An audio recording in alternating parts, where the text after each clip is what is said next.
ఎన్నికల సమయంలో హామీ ఇవ్వనప్పటికీ ఆటో డ్రైవర్లకు సాయం అందించాలని కూటమి ప్రభుత్వం నిర్ణయం తీసుకుందని ఎమ్మెల్యే పరిటాల సునీత అన్నారు. ఉమ్మడి అనంతపురం జిల్లా రాప్తాడులో నిర్వహించిన ఆటో డ్రైవర్ల సేవలో కార్యక్రమంలో ఆమె పాల్గొన్నారు. తొలి ఏడాది 2,90,669 మంది డ్రైవర్లకు 436 కోట్ల మేర ప్రభుత్వం వారి ఖాతాల్లో జమ చేసిందని ఎమ్మెల్యే చెప్పారు.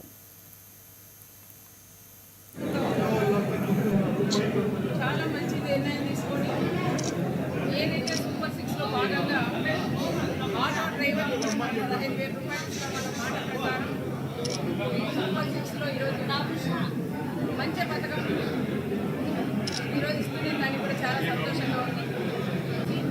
మేమందరం కూడా మేము సైతం అని ఆటో డ్రైవర్లు ప్రతి ఒక్కరు కూడా ముందుకొచ్చి ఈరోజు ర్యాలీలో భారీ ఎత్తున పాల్గొనిందని ప్రత్యేకంగా ఆటో వాళ్ళందరికీ కూడా మేము పేరు పేరు కృతజ్ఞతలు తెలియజేస్తున్నాం.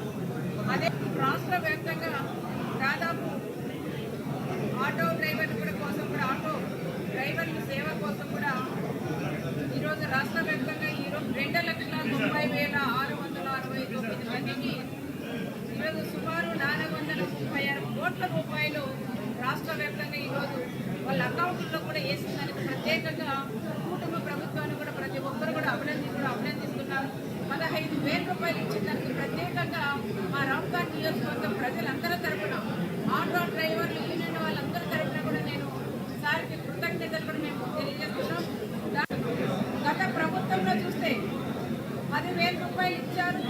అది కూడా టీడీపీ వాళ్ళు ఆటో డ్రైవర్లు అంటే వాళ్ళు కూడా చాలా మందికి ఇవ్వలేదు.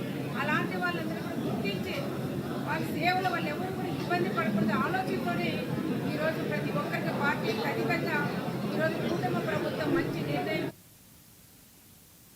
ఎగువన కురుస్తున్న